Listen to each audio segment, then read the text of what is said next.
الوالد وسخط الرب في سخط الوالد او كما قال علیہ الصلاۃ والسلام۔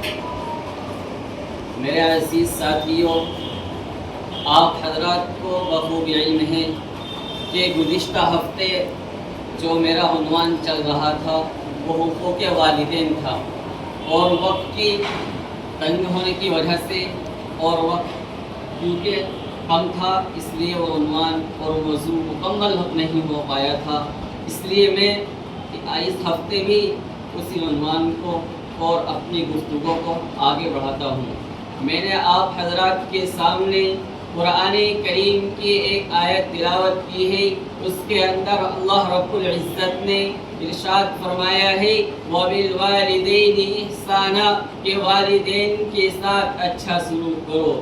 میرے دوستو، آپ اس پرفتن دور میں قائلانہ نظر ڈالیں اور محسوس کریں کہ ہم والدین کے حقوق کو ادا کر رہے ہیں، کہ ہم والدین کی عزت کر رہے ہیں، نہیں کر رہے ہیں۔ میرے دوستو، ہم آج کی اولاد والدین کا حق ادا کرنے کے لیے تیار نہیں ہے۔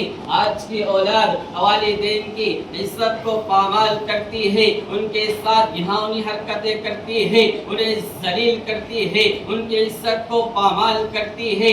میرے دوستو، آج کی اولاد اس ماں پر ظلم و ستم کی برسات کرتی ہے کہ جس ماں نے 9 ماہ اپنے پیٹ میں رکھا، جس ماں نے 2.5 سال دودھ پلایا، جس ماں نے بچے کی خاطر پریشانی برداشت کی، اس ماں پر ظلم و ستم کی برسات کرتے ہیں کہ جس ماں نے ہمیں شدت میں، ٹھنڈ میں، ہمیں خشکی میں سلایا اور خود تر میں سوئی۔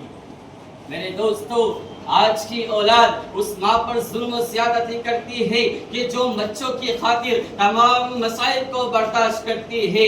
میرے دوستو، ذرا مجھے بتائیے تو صحیح کہ کیا والدین کا حق یہ ہے کہ ان کی عزت کو پامال کیا جائے، ان کے ساتھ گھناؤنی اور ناپاک حرکتیں کی جائے، ان کی عزتوں کو بیکار کیا جائے؟ ہرگز نہیں، ہرگز نہیں۔ یاد رکھے، یہ والدین کا حق نہیں ہے، یہ والدین کے ساتھ برتاؤ کرنا نہیں ہے۔ یاد رکھے، اگر کوئی اولاد والدین کے ساتھ گھناؤنی اور ناپاک حرکتیں کرتی ہے تو اللہ رب العزت اسے دنیا کے اندر بھی ذلیل کریں گے اور آخرت کے اندر بھی ذلیل کریں گے۔ اللہ تبارک و تعالی اسے جہنم کا عذاب دیں گے۔ جیسا کہ میں آپ حضرات کے سامنے ایک حدیث بیان کرتا ہوں کہ نبی اکرم صلی اللہ علیہ وسلم کے پاس ایک شخص آیا اور اس نے دریافت کیا، یا رسول اللہ ما حق الوالدین، اے اللہ کے رسول مجھے بتائے تو صحیح کہ والدین کا حق کیا ہے؟ تو سنو، غور سے سنو،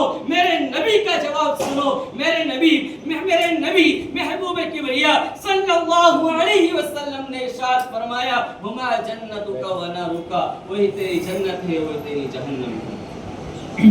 میرے عزیز ساتھیوں، غور کرنے سے پتہ لگتا ہے کہ حدیث کا مطلب یہ ہے کہ اگر تم والدین کی عزت کرو گے، ان کا احترام کرو گے، ان کے ساتھ اچھا سلوک کرو گے تو جنت کے حقدار بنو گے، اور اگر ان کے ساتھ گھناؤنی اور ناپاک حرکتیں کرو گے، ان کے ساتھ برا سلوک کرو گے، ان کے ساتھ بد سلوک کرو گے تو تمہارا ٹھکانہ جہنم میں ہے۔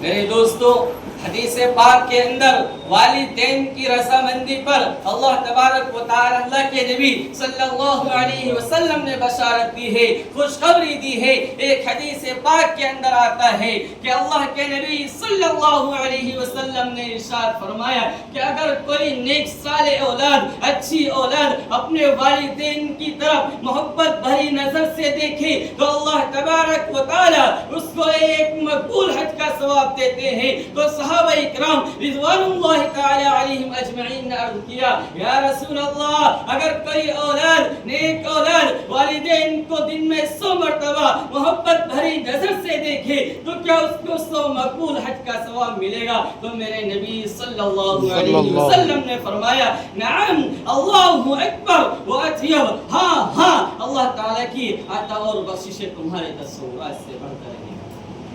میرے دوستو، جیسا کہ اللہ کے نبی صلی اللہ علیہ وسلم نے والدین کی رضامندی میں بشارت دی ہے، اور اسی طرح سے جب اللہ کی رضامندی والد کی رضامندی میں ہے اور اللہ کی ناراضگی والد کی ناراضگی میں ہے، اسی طرح سے والدین کی نافرمانی کرنے میں بھی بہت وعیدیں آئی ہے، جیسا کہ میں نے آپ کے سامنے ابھی حدیث بیان کی ہے۔ اسی طرح سے میں اپنی بات کو مکمل کرتے ہوئے، اپنی بات کو سمیٹتے ہوئے بس آپ کے سامنے ایک واقعہ اور بیان کرتا چلوں اور اپنی جگہ لیتا چلوں۔ حضرت ایک صحابی ہے، حضرت علقمہ جن کا نام ہے، بہت مشہور صحابی ہے، نماز کی پابندی کرتے ہیں، نیک صالح ہیں، روزے رکھتے ہیں، زکوٰۃ ادا کرتے ہیں، صدقہ کرتے ہیں، الغرض تمام نیک اعمال کرتے ہیں، لیکن انہوں نے اپنی بیوی کو اپنی ماں کے اوپر ترجیح دی۔ اس کا نتیجہ کیا ہوتا ہے؟ آپ غور کریے، آپ سنیے، اس کا نتیجہ یہ ہوتا ہے کہ حضرت علقمہ رضی اللہ تعالی عنہ کی وفات کا وقت قریب ہے، روح گلے میں اٹکی ہوئی ہے، آپ تڑپ رہے ہیں، لیکن روح پرواز کرنے کے لیے تیار نہیں ہے۔ آپ علیہ السلام کو اس واقعے کی خبر دی گئی، آپ آئے اور آپ نے معلوم کیا، آپ نے دریافت کیا کہ اس کے والدین زندہ ہے، تو خبر ملی کہ یا رسول اللہ وہ صرف والدہ حیات ہے، والدہ زندہ ہے۔ تو آپ علیہ السلام نے اس بوڑھی ماں کو بلایا اور ان سے پوچھا کہ اے ماں، تو آپ بتائیے علقمہ کا آپ کے ساتھ سلوک کیسا تھا؟ تو ماں نے جواب دیا، میرا لگتے جگر، میرا نور نظر نیک تھا، صالح تھا، روزے رکھتا تھا، نماز کی پابندی کرتا تھا، نفل کو ادا کرتا، وفل کو ادا کرتا تھا، صدقہ ادا کرتا تھا، لیکن اس کے اندر صرف ایک کمی تھی، وہ یہ تھی کہ اس نے اپنی بیوی کو میرے اوپر ترجیح دی۔ تو اللہ کے نبی صلی اللہ علیہ وسلم نے ارشاد فرمایا کہ آپ اسے معاف کر دیجئے۔ تو بوڑھی ماں نے معاف کرنے سے انکار کر دیا۔ تو اللہ کے رسول صلی اللہ علیہ وسلم نے حضرت بلال رضی اللہ تعالی عنہ کو حکم دیا کہ لکڑی اکٹھا کرو اور علقمہ کو زندہ جلا دو۔